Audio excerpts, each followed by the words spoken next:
时间真的像我们以为的那样一秒秒流逝吗？在世界的某些角落，总会有人声称自己莫名走进了过去，或是看见了来自几十年前的场景。这些离奇的经历被称为时空滑移。今天我们就来看看那些让人脊背发凉又忍不住想一探究竟的真实案例。时间和现实。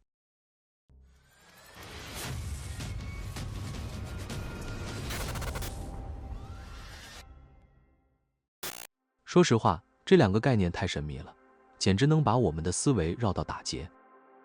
我们以为自己懂点什么，但一旦开始深究，就发现答案少得可怜。比如说，时间到底是从什么时候开始的？如果真有一个起点，那在它之前又是什么呢？那同样的问题也可以反过来问，时间会不会有终点？如果有，那么在那之后又会发生什么？再想想现实，我们每天看到、听到、感受到的世界，真的是它本来的样子吗？还是说，我们只是在以为自己看清了真相？我们再换个角度想一想，是不是有很多东西其实一直都存在，但因为我们的感官太有限，我们根本看不见。比如说，我们的眼睛只能看到可见光谱的一小部分，耳朵也只能听到特定频率的声音。那会不会在我们周围，其实还存在着其他现实？只不过大多数时候，它们对我们来说是隐形的，只有在某些特殊的瞬间，这些现实撞到一起，才会短暂的交叉重叠。我之前的视频提到过，很多研究平行维度与多重现实的学者都认为，宇宙里可能存在着无数种不同的历史和未来。而根据一个叫做多重相互作用世界理论的观点，这些不同的现实其实一直在和我们的现实互动，至少在量子层面上就是这样。更有意思的是，很多研究超自然现象的学者，其实也会借用量子物理来解释所谓来自彼岸的存在。不过，这个彼岸或许并不只是一个地方，而是无数个不同的现实世界。事实上，关于这类离奇经历的记载并不少见。有人声称遇到过时间异常，有人甚至说自己一瞬间就穿越到了另一个维度。至于这些旅程究竟是怎么发生的，目前没人能说得清。或许是某种漩涡或传送门在作祟，有时候被称为 X 点，能让人从一个时间或地点转移到另一个。也可能是某些特殊的能量汇聚触发了这种现象。总之，可能性多得数不清，正如那些被记录下来的怪异事件一样，层出不穷。说到关于时间与现实最引人入胜的案例之一，怎么也绕不开一个广为流传的故事——陶瑞德人事件。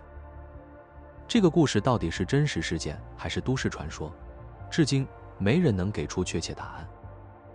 大多数研究者认为，这个案例最早出现在科林·威尔逊和约翰·格兰特合著的《可能性的目录》一书里。不过书里并没有提供任何具体来源，也没有发现过当年的新闻报道。但即便如此，这个传说依旧顽强流传，尤其是互联网兴起之后，更是被大家津津乐道。事情大致是这样的：1954年夏天的一个早晨，东京羽田机场迎来了一位神秘的男子。他和其他旅客一样走到海关柜台，告诉工作人员自己是从欧洲来日本出差的，而且这并不是他第一次来。他的日语说得相当流利，但听口音，母语更像是法语。可真正离奇的事情发生在他出示护照的时候。这名男子说自己来自一个叫做陶瑞德的国家，一个位于法国和西班牙之间的小国。而且他不仅有护照，还拿出了驾驶执照、银行文件，甚至是商务合同，一切都显示他确实来自这个叫陶瑞德的地方。更让人惊讶的是，他还说这个国家已经有上千年的历史。在他看来，自己根本没说错，完全不明白海关人员为什么一脸困惑。问题是，海关人员翻遍了所有地图，根本找不到陶瑞德这个国家。虽然事情诡异，但男子非常配合。最后，他们决定先把他安排在机场附近的一家酒店，临时软禁起来，等待进一步调查。男子的护照和所有文件也都被扣下，酒店门口还安排了24小时警卫把守。然而，真正令人毛骨悚然的事情发生在第2天早上。当海关人员来到酒店，准备带他回去进一步审问时，却发现房间是空的。那间房只有一扇窗户，没有阳台，没有窗台，而且楼层很高，根本不可能跳窗逃走而保住性命。更关键的是，站在房门外的警卫非常确定，整晚他都守在那里，这名男子绝不可能从门口出去。这个人就像是凭空消失了一样。而就在消失之前，海关其实还准备告诉他一个奇怪的发现，他的护照和文件上所列的电话号码全都不存在，打过去根本没有任何连接。这个神秘的陶瑞德人究竟是来自另一个世界的旅行者，还是历史上被巧妙编造的都市传说？更诡异的是，不仅那名男子消失了，就连海关收走的护照和所有文件也神秘地从政务室里消失不见。这时，海关只好把情况上报给东京警方。警察随即对酒店和机场周边进行了大规模搜查，但结果呢，依旧一无所获，仿佛这个人从来没存在过。关于后续，不同的说法有所差别。有人坚持认为，警方的搜查持续了好几天，甚至更久。也有人说，行动很快就被叫停了。无论哪种版本，有一点是确定的，那名陶瑞德人再也没有被任何人见过。这起事件直到今天依旧留下了数不清的疑问。那么，这到底是什么情况呢？难道只是一个人拿着假证件想混进日本，最后却莫名其妙地消失了？可问题是，这种解释看起来也不太合理。就算不去想他离奇失踪的部分，也得问一句，如果真是伪造身份，为什么要编一个陶瑞德这样根本不存在的国家？他完全可以选择法国、西班牙、意大利，或者其他任何一个真实的欧洲国家，不是更容易骗过海关吗？那另一种可能性就是，这个神秘男子真的来自另一个维度，某种时空交错，让他短暂地进入了我们的世界。可这样一来，又冒出更多的问题，这场维度切换究竟是什么时候发生的？为什么偏偏只影响了这个男子，而不是其他人？如果真的存在所谓的维度切换，那它会不会其实发生在那架飞往东京的飞机上？按理说，如果真是这样，机上所有乘客都应该受到影响。也许他们确实被影响了，只是那个神秘男子是唯一一个来自自己世界里并不存在的国家的人，所以才显得格外突兀。又或者，这场维度切换并不是在飞机上发生的，而是在他下飞机踏入机场的某个瞬间才启动的。当然，还有另一种可能性，虽然听起来更像科幻电影《时间旅行者》，或许他无意间切换了时间线，甚至改写了某些历史，导致我们所处的这个世界里陶瑞德根本不存在。当然，我们也不能完全忽略另一种可能性，所谓的陶瑞德人事件，真相也许就夹在这些解释之间。毕竟，这个故事在不断流传和转述的过程中，细节难免被夸大、被改写。更何况，相关部门或许也有意压下这件事儿。想想看，如果真的是他们放走了一个没有合法国家身份的人，还让他神秘消失在日本，那无论这个人是个编故事的骗子，还是来自另一个世界的旅客，都会显得海关和警方丢了面子。所以，最轻微的说法是他们被耍了，最严重的解释就是他们的无能彻底暴露。这或许也能解释为什么我们至今没能找到任何证实的新闻报道，也没有海关或警方的官方记录。当然，我们必须说明，这一切都只是推测，目前并没有任何确凿的证据能证明陶瑞德人事件真的发生过。但就是这样一个故事，直到今天依然让无数研究者津津乐道。也许哪一天真的会出现某些证据揭开它的真相，但至少现在，它依旧只能被归类为我们现代社会里众多的都市传说之一。不过，有趣的是，类似的案例并不止这一件。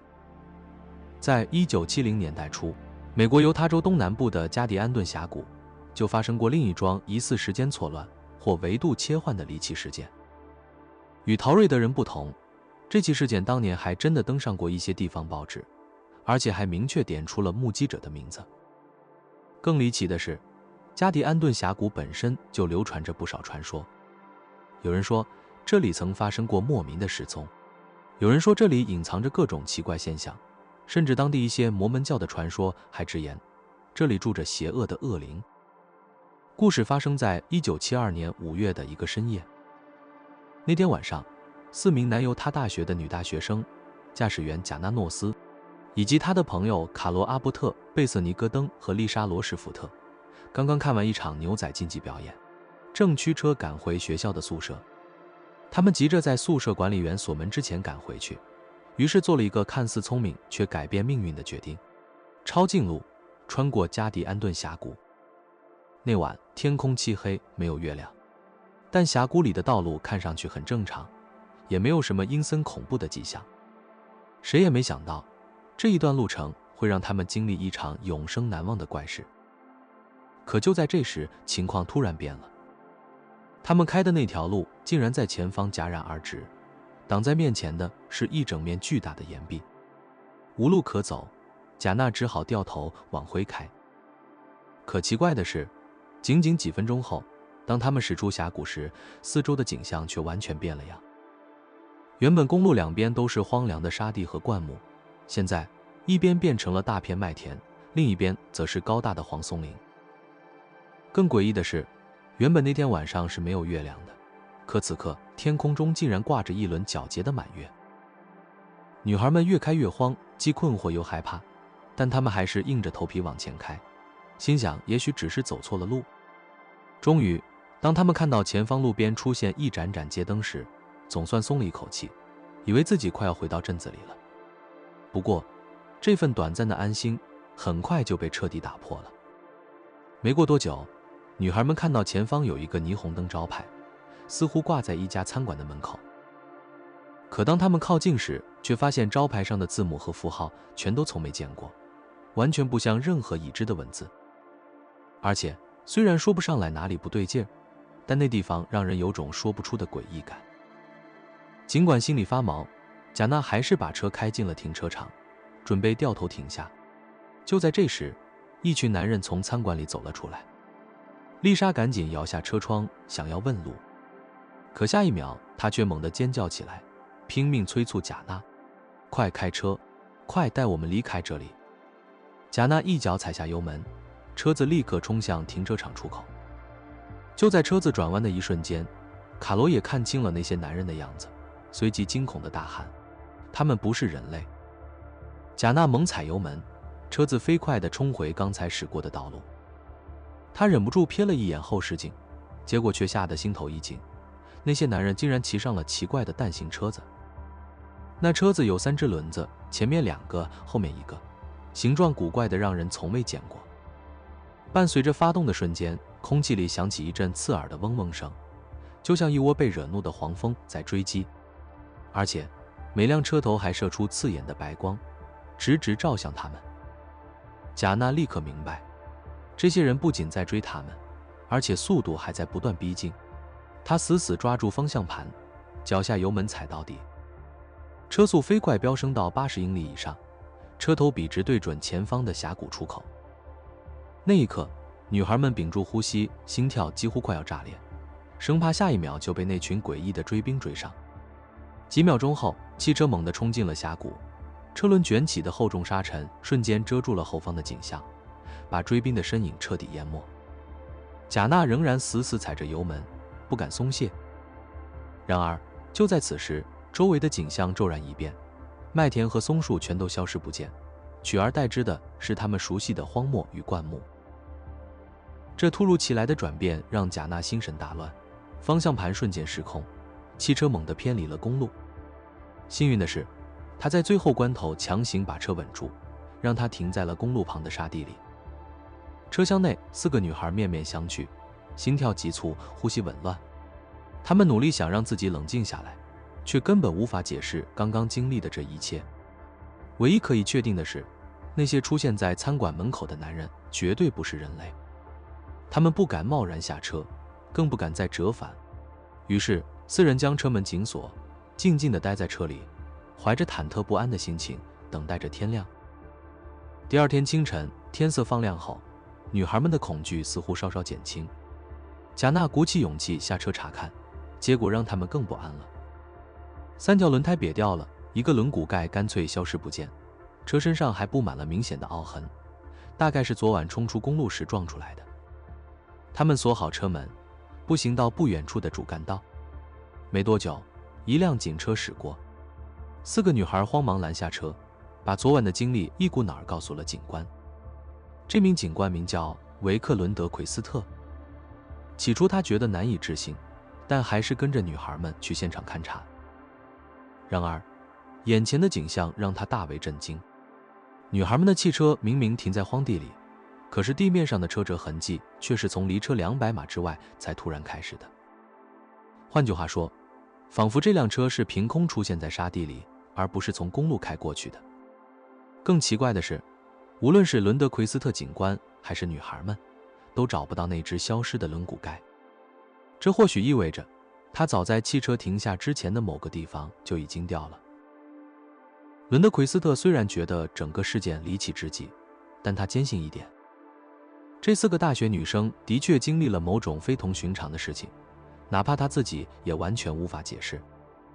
至于那一晚在加迪安顿峡谷到底发生了什么，直到今天依旧是个谜。有研究者猜测，那条峡谷附近存在某种电磁异常，会在特定时刻打开神秘通道，有时人们称之为 X 点。一旦有人刚好在它开启时经过，或许就会被送往另一条时间线，甚至另一个维度。要知道，主流科学其实也早就在研究这些所谓的 X 点了。那么1972年那个漆黑的5月夜晚，这4个女孩是不是无意间闯入了这样的通道？那么如果真是这样，那她们到底被带去了哪里？是未来的某个时间点，还是另一个维度，一个由非人类智慧生物主宰的世界？甚至虽然听起来有点疯狂，他们会不会被传送到了宇宙另一端的一颗陌生星球？不管去哪儿，有一个细节耐人寻味：那只消失的轮毂盖是不是还静静地留在那个异世界，成为某种外来访客的证据？而如果这4个女生真的曾经穿越到别的世界，又能安然无恙地回来，那我们是不是也该反过来想一想，那些另一个世界的居民会不会同样有机会来到我们这里？更诡异的是，这类事件并非只停留在上世纪，进入21世纪之后，也有人在网络上爆料过类似的遭遇。根据 Reddit 上某个超自然板块的自述，大约在2000年代初，在美国某个不明地点，再次发生了一桩惊人的穿越事件。根据网上的帖子描述，这位目击者开车带着他的狗，正准备去附近的麦当劳。一路上一切都挺正常，直到他注意到一件怪事：路灯开始一闪一灭，先是瞬间熄灭，接着又亮起，这种情况反复了好几次。他没太在意，直到开到一个要转弯的路口。就在他打方向盘的那一刻，整个世界突然模糊了。更离奇的是，他脑子里响起一种类似麦克风啸叫的刺耳噪音，同时全身感觉像是被强烈的静电场包围。这种状态只持续了几秒钟，但对他来说却像是永恒。很快，噪音消失，模糊的视野恢复正常，他才发现车竟然熄火了。他赶紧低头拧钥匙，重新发动引擎，把车开回路上。可刚一开动，他立刻感觉不对劲，眼前的世界似乎已经变了。接下来发生的事情更让他心头一紧。首先，路灯明显变少了，黑漆漆的公路两边还冒出了几排从来没见过的树。他心想，不对啊，这条路我开过无数次，从来没有这些东西。终于，他开到了那家熟悉的麦当劳。可当他想绕到德莱速车道时，却发现入口的位置变了。他非常确定自己常常来这家店，从来没见过这样的布局。虽然觉得不对劲，但他还是把车开了进去。然而，离奇的地方接连出现。停车场里的车款式奇怪，像是完全没见过的车型，车标、商标更是陌生，根本不属于他熟悉的品牌。等他终于停在点餐牌前，整个人彻底愣住了。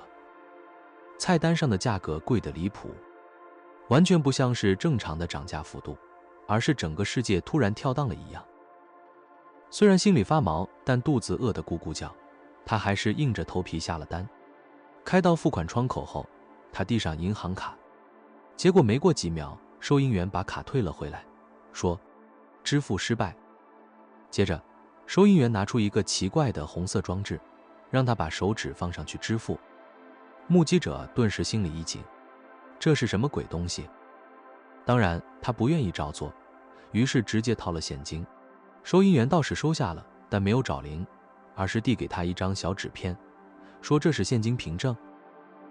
还没等他反应过来，更恐怖的画面出现了，收银员的动作突然卡顿起来，就像那种翻慢了的连环画，一帧一帧的跳，身影还带着静电般的抖动。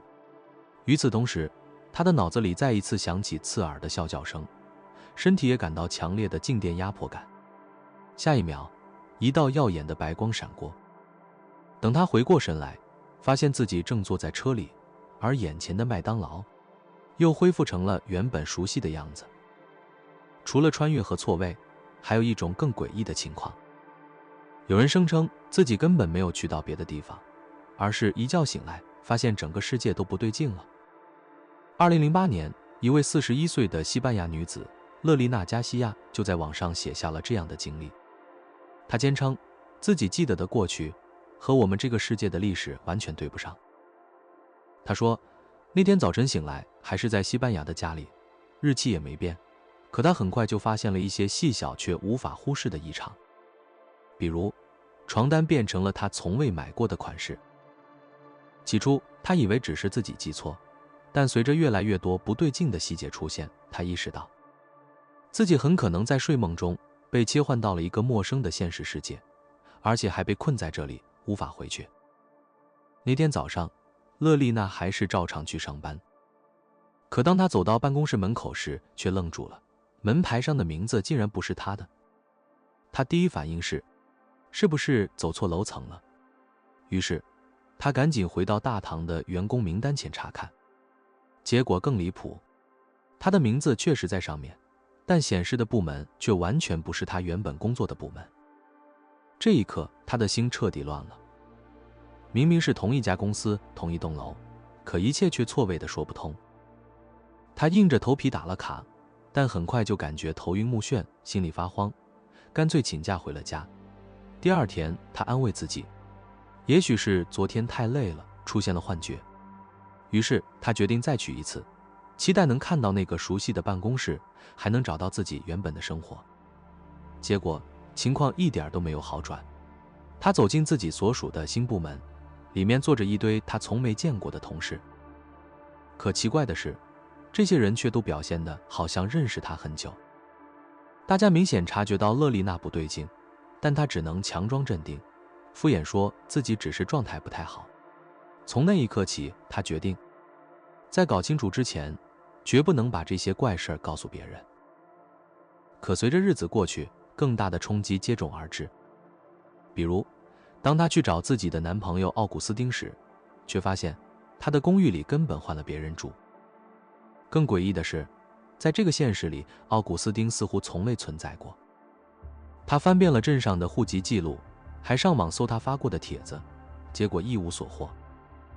仿佛这个人在这个世界根本没有留下任何痕迹。可真正让勒丽娜心态崩溃的是接下来发现的真相。在这个世界里，她竟然还在跟前男友交往。要知道，在她原本的现实里，两人早在半年前就分手了。更离谱的是，当她去探望家人时，还顺口关心妹妹的术后恢复情况，但父母和妹妹却一脸疑惑地看着她。什么手术？哪来的手术？要知道，那可是一场大手术啊！勒丽娜怎么可能记错？可眼下，她只能把话咽下去，生怕家人觉得自己精神出了问题。随着时间推移，她发现的差异越来越多。她越了解，就越困惑，越怀疑自己到底是不是掉进了一个完全不同的现实。至于今天的勒丽娜，她身在何处？是不是依然被困在这个陌生的世界？没人知道。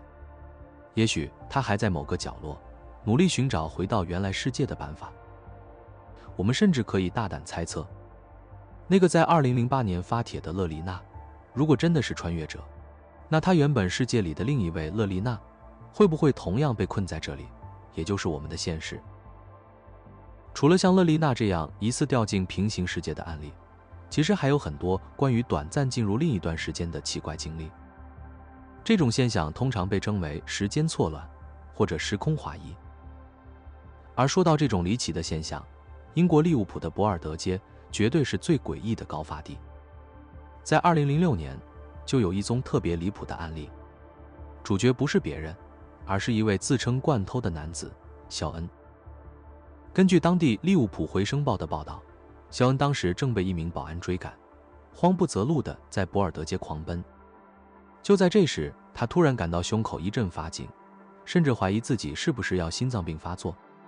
于是他一头钻进了一条名叫布鲁克斯小巷的小路。可他万万没想到，这一转弯迎接他的竟然不是安全感，而是40年前的世界。就在那一刻，肖恩才彻底反应过来，自己身边的世界全变了。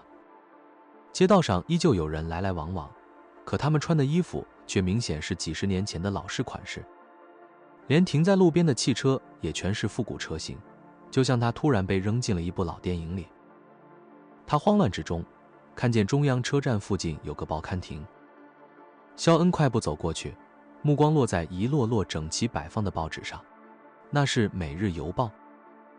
而当他低头一看日期，整个人彻底愣住。1967年5月18日，星期四，一切都对上了。难怪那些人、那些车子都像是穿越，自己是年前，因为他真的来到了1967年的利物浦。心慌意乱的肖恩赶紧往回跑，钻进刚才走来的布鲁克斯小巷。果然，四周的景象立刻又变回了2006年的样子。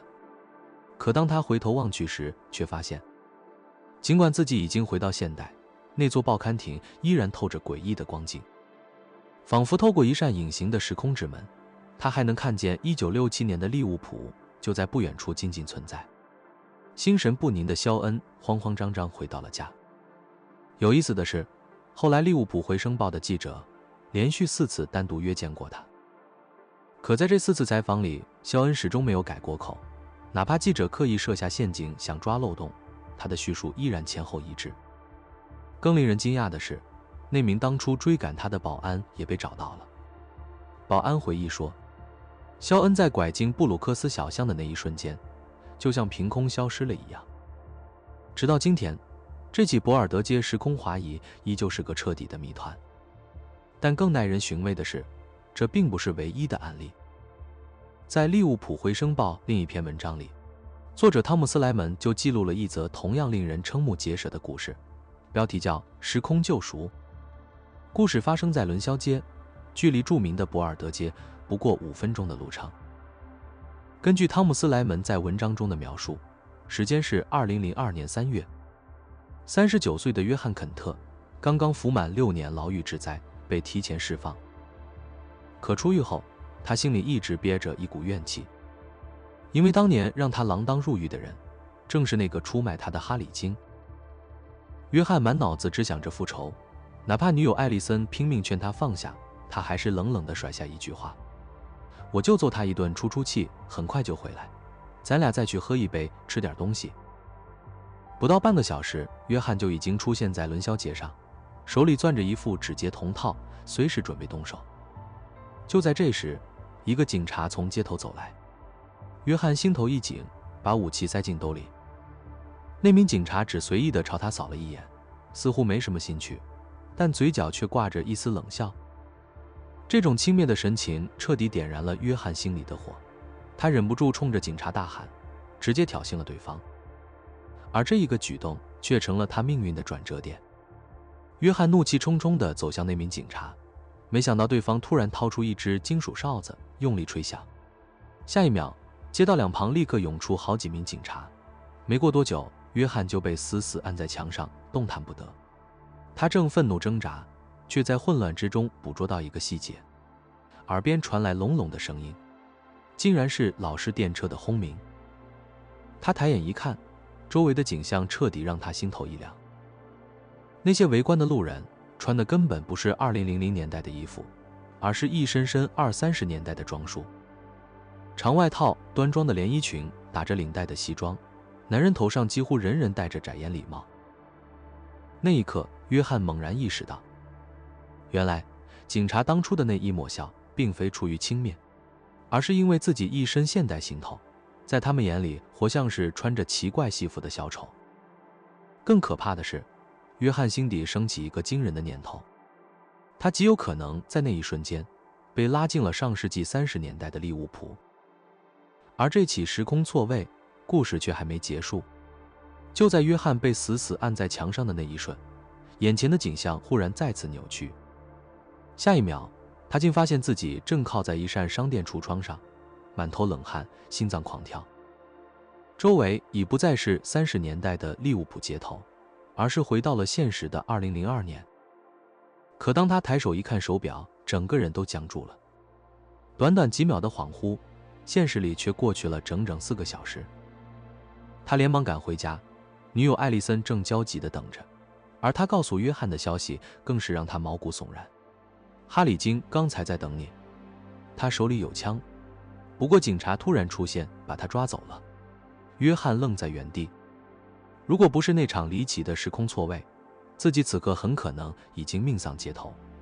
就在那一夜，他做出了一个决定，彻底洗手，远离过去的暴力生涯。几个月后，他和艾丽森结了婚，而这段经历也成了他人生的转折点。不过，利物浦的时空传说远不止于此。就在1996年，另一起离奇的博尔德街时空错位事件也悄然上演。弗兰克和妻子卡罗尔约好，稍后在一家书店碰面。于是两人各自分开行动，弗兰克独自走向莱西姆大楼附近。可就在他路过时，周围突然安静得出奇，耳边所有的声音都像被抽走了一样，只剩下一种诡异的寂静。他愣在原地，不知道发生了什么。下一秒，一声刺耳的汽车喇叭声猛地把他拉回现实。弗兰克这才惊觉，自己竟站在马路正中央。一辆面包车险些撞上他，从他身边呼啸而过。可让他更毛骨悚然的是，那辆车居然是50年代的老式款式，连车身上的字样 Kaplan S 或者 Kaplan S 都是复古的老派字体。一股寒意从脚底直冲上来，弗兰克的脑海中只剩下2个字：不对劲。他不敢耽搁，快步朝书店迪伦书屋赶去，心里唯一的念头就是要尽快和妻子会合。可当弗兰克赶到书店时，却愣住了。门口挂着的招牌不是熟悉的迪伦书屋，而是写着一个完全陌生的名字 Cripps。 透过橱窗，他看到的也不是书，而是一排排女士服装和手袋。他心头一紧，抬眼四顾，这才注意到街上行人穿的衣服根本不像90年代，更像是2战时期的老式打扮。还没等他理清思绪，一位女士擦身而过，径直走进了那家 Cripps。 弗兰克犹豫了一瞬，还是跟了进去。可就在他跨进门口的刹那，眼前的一切骤然变化，那些女装和手袋瞬间消失不见，取而代之的正是他熟悉的一排排书架。而更离奇的是，那位走在他前面的女士此刻也一脸茫然，像是刚刚经历了同样的错乱。弗兰克忍不住开口问她：“你有没有觉得哪儿不对劲？”女士迟疑了一下，点点头：“是啊，我本来还以为这里新开了一家服装店才走进来的。”最后，弗兰克还是和妻子碰了面，可那段离奇的遭遇他选择了隐瞒。直到下午回到家，心中那份疑惑仍旧挥之不去，于是他开始查找那条街的历史。结果让他毛骨悚然，原来那家书店过去的确曾是一家女装店，而他在街上看到的那辆老式货车 Kaplan S 的字样也并非幻觉。50年代，街上真的有一家叫这个名字的商铺。听到这里，或许你会觉得这只是偶然的重叠，或是记忆的错觉。可奇怪的是，类似的经历并不止他一人。进入到21世纪后，又有一件轰动的事件被传出。大约在2000年代初，一名17岁的少女，我们姑且称她为伊莫金，在逛利物浦的新开商店时，也遭遇了一次离奇的时空错乱。那天，她正去博尔德街上的一家新开张的 Mothercare， 替姐姐的新生儿挑选用品。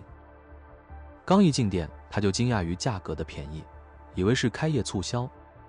可等到结账时，她拿出银行卡准备付款，收银员却冷冷地回了一句：“我们不收这种东西。”因为身上只带了点现金，伊莫金最终放下了那些婴儿用品，空手回了家。当天，他把这件怪事随口告诉了母亲。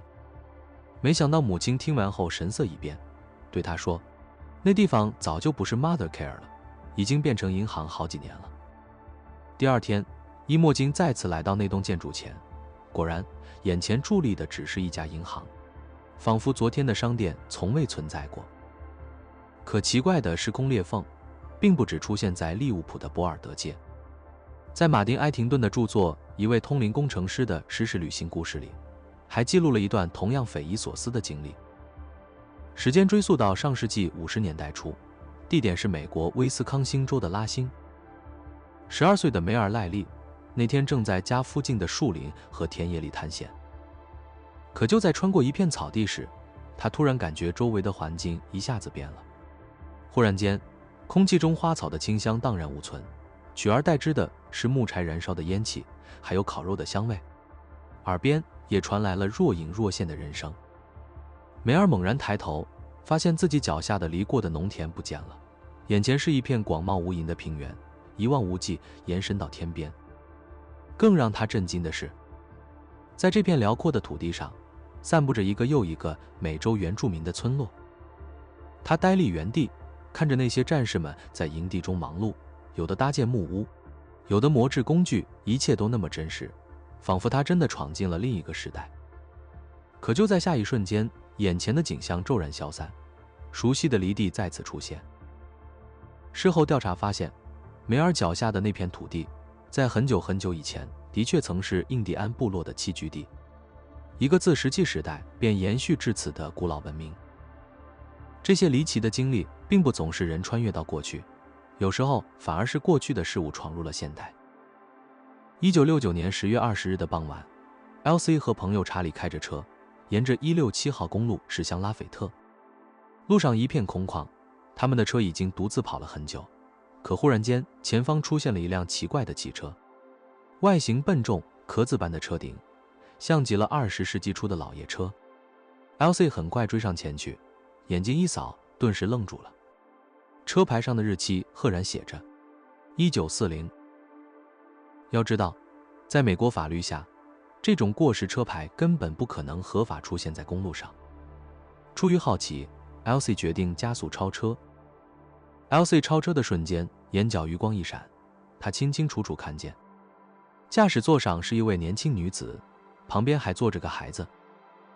更让人毛骨悚然的是，他们的衣着完完全全就是20世纪40年代的打扮。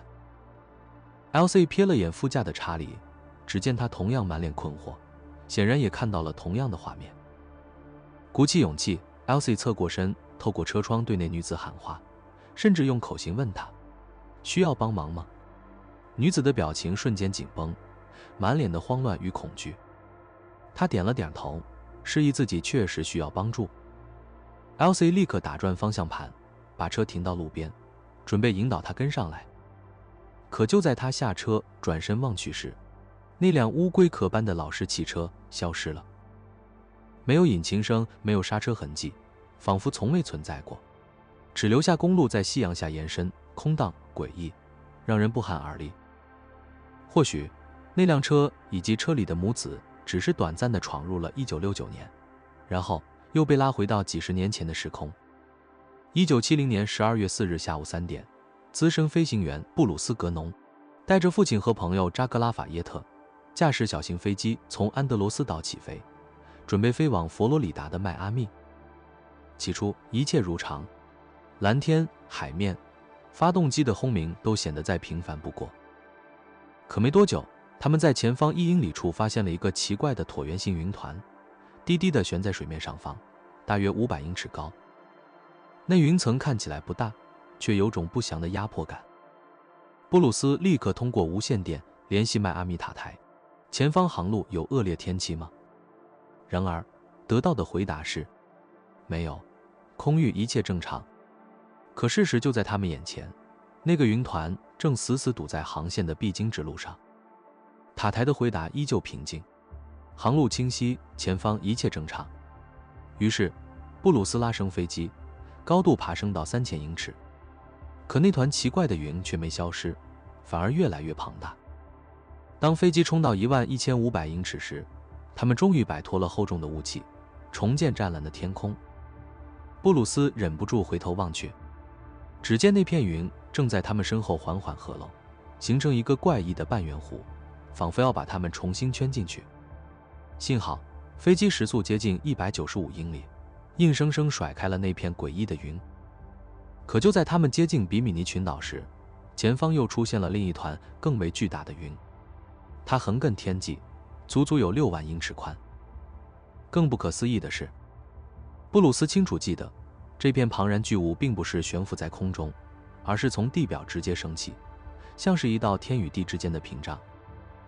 布鲁斯心头一紧，眼前这庞然大物，无疑是一场滔天巨浪般的风暴。然而，就在浓厚的云层中，他忽然捕捉到一个细长的缺口，像是一条隧道，通往未知的深处。他咬紧牙关，将飞机机头对准那黑暗的入口。一进入，诡异的现象随之而来。他看到一道道奇怪的光线沿着机身划过，仿佛有无形的轨迹在云壁上形成。整个隧道像是在旋转，把它们裹挟着往前拖拽。突然，刺眼的白光闪现，一次两次，越来越频繁，光芒越来越亮，强烈到几乎吞没了整个驾驶舱。更离奇的是，布鲁斯清楚记得，在那一刻，飞机似乎进入了零重力，短暂的，仿佛整个机组都漂浮起来。与此同时，迈阿密塔台的雷达屏幕上，布鲁斯的飞机忽然彻底消失。布鲁斯后来回忆，他几乎可以肯定，这个隧道正是与那团怪云相连的产物。随着他们不断深入，他忽然在前方发现了一个 U 型的出口，仿佛是另一扇通往未知的门。布鲁斯死死盯着那道 U 型的缺口，他明白，这或许是他们逃出升天的唯一机会。冲过去，他猛地将机头对准那道出口，下一秒，飞机猛然穿透，眼前瞬间一片澄澈，蔚蓝的天空再次展开，仿佛什么都没有发生过。布鲁斯回头一望，那道漩涡般的隧道正在急速收缩，像被某种力量吸回去一般，几秒钟后彻底消失在天空。短暂的松口气之后，布鲁斯立刻开始确认航程。按理说，他们在空中已经飞了大约30分钟，再加上20-30秒的奇异云隧道，此刻应该正好位于比米尼群岛上空。然而，当他们低头一看，却几乎不敢相信自己的眼睛。迈阿密的海岸线居然已经出现在前方。迈阿密塔台的雷达也随即证实，他们的确就在迈阿密海域上空。布鲁斯愣住了。按常理，这段航程至少需要1小时以上，可他们仅仅20秒就跨越了近100英里。更不可思议的是，从安德罗斯机场起飞到此刻，整个飞行总耗时只有47分钟，而按正常情况，这至少需要1个半小时。布鲁斯心底升起一种冰冷的疑问：难道他们真的穿越了时间与空间？在所有关于飞行与时间异常的记录里，有一起事件至今仍被称作无法令人满意的解释的谜团。时间回到上世纪70年代初，地点依旧是神秘的迈阿密海域。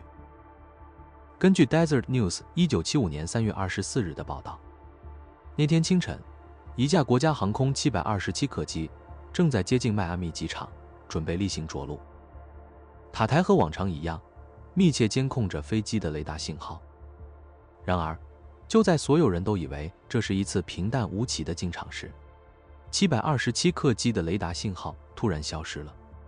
整个控制室一瞬间陷入紧张，塔台立刻向区域内所有航班发布紧急通讯，保持警惕，寻找失踪飞机或可能的残骸。但结果却更诡异，整个空域毫无踪迹，没有飞机，没有残骸，仿佛那架727从世界上被抹去。就在所有人最绝望的时刻，那道消失的光点又重新出现在雷达屏幕上，而且它的位置竟然和消失前一模一样，没有任何偏移，完全不像是飞出雷达盲区后再返回。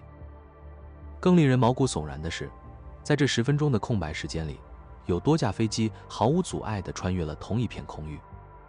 换句话说，在别的飞行员眼里，那架727根本不存在。然而对机组和乘客来说，一切都像平常一样，他们丝毫没有意识到自己整整消失了10分钟。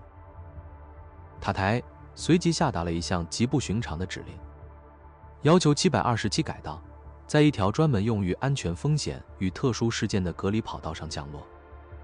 机长虽然满腹疑问，但还是照办。飞机刚一停稳，大批安保人员立刻冲上机舱，将所有乘客与机组人员迅速带离，安置在机场一处与外界隔绝的区域。根据马丁·凯丁在《Ghosts of the Air》一书中的记载，联邦调查员与官员几乎是争先恐后地登上飞机，他们急切地仿佛生怕错过什么。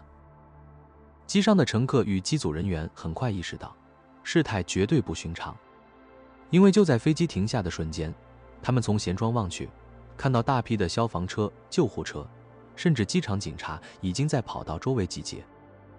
不久之后，所有人被带到机场的一处大型封闭区域，在那里，机场安保主管做出了一个既坦率又诡异的声明：你们的飞机刚刚凭空消失了整整10分钟。现场瞬间鸦雀无声。当众人投来满是困惑与难以置信的目光时，安保主管又补了一句：看看你们的手表吧。这一提醒让所有人都倒吸了一口凉气。机场的时钟显示是上午9点30分，可他们各自的手表上却清清楚楚写着9点20分。那一刻，一股无法言喻的震惊与怀疑，如同暗涌般在人群里蔓延开来。事情之后究竟如何发展，外界并不清楚。最初这起事件的报道在若干年后出现过一次，之后又几乎消失，直到互联网普及后才又被翻出重提。要是回想起马丁·凯丁书里那句调查人员争先恐后地冲上了那架客机，这动作本身就让人觉得有点不寻常，甚至有刻意为之的意味。大胆一点猜想，调查员们为什么要争先恐后登机，并迅速把机上所有人带离隔离区？是否可能他们已经知道飞机上有某样东西必须被秘密取走，不能让外界看到？更离奇的是，是否存在某种装置能让整架飞机在瞬间从存在中消失长达10分钟？或者换个角度想，这个装置是不是把整架飞机直接停滞了10分钟，也就是瞬移到过去的某个时间点？这些想法听起来天马行空，甚至有些荒诞，但面对那些无法用常规解释说清的证据与证词，我们不妨把怀疑留给科学，也把想象留给可能性。或许那架飞机上真带着某种装置，里面储存着极其重要的数据。毫无疑问，这样的东西必须被秘密保护起来，避免落入任何有兴趣的势力手中。如果这些推测有一丝是真的，再次强调这纯属疯狂的猜想，那就不得不思考，地点会不会也是关键？那场实验会不会正是借助了大西洋上这片声名狼藉的区域百慕大三角的神秘力量？要是这样的话，也许能解释为什么关于这起事件的报道历史上只出现过一次就彻底消失了。几十年来，很多研究者都试图追查细节，这本身就说明它的可信度或许并不低。但问题是，他们始终找不到任何实质证据，没有航班号，没有官方飞行记录，也没有机组或乘客的公开证词，仿佛这起消失10分钟的离奇事件从来没发生过一样。那是不是意味着所有相关资料，包括我们假定的塔台雷达数据，都被调查人员迅速扣押了？这当然是有可能的。可更难解释的是，几十年来居然没有哪怕一个人出来说，我当天就在那架飞机上。这虽算不上对怀疑论者的确凿反证，毕竟可能有很多原因让人不愿或不能出面，但要把这整个事件当成彻底被掩盖的真相来硬凑，就显得很难让人信服。最终，我们很可能会把国家航空727事件的真相放在两个极端之间，既不是完全捏造的故事，也未必就是某种秘密时间旅行实验。还有一点值得注意，关于当时究竟谁被告知了这次时间异常，只有机组知道，还是连乘客也被告知，这一点在不同资料里也存在争议。如果真的是前者比较接近事实，那保持几十年的沉默就显得容易多了。毕竟飞行员和机组成员都很清楚，一旦说出来可能会断送职业生涯。再加上冷战时期那种依然存在，虽然已不如高峰期那样浓烈的爱国氛围，这种集体沉默似乎就更容易理解了。无论真相究竟如何，这起案件直到今天依旧让研究者和那些热衷于奇闻异事的人着迷不已。以上这些其实只是时间与现实异常事件中精挑细选的一小部分案例，还有更多的类似故事散落在各种档案、口述甚至官方记录之中。有一点很清楚，我们对时间的理解很可能是错的，同样我们对现实的认识也远未全面。时间可能并不是我们想象的那样直线前进，反倒更像是弯曲圆润的结构，暂且这么称呼它。也许正是这种弯曲性偶尔制造出我们称之为时空滑移的怪异现象。再看看现实本身，很可能并非单一层面存在，而是由多个维度并行构成。这些维度有时会短暂撞击或重叠，理论上就能解释我们今天讲到的许多怪异事件。有人瞬间消失，有物件凭空出现，有人短暂回到过去，也有人莫名被送到别的现实。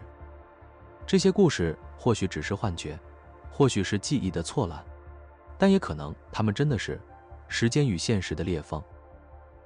答案或许永远无法确定，但有一点可以肯定，关于时间的秘密远比我们想象的更神秘。也许下一个走进时空裂缝的人就是你。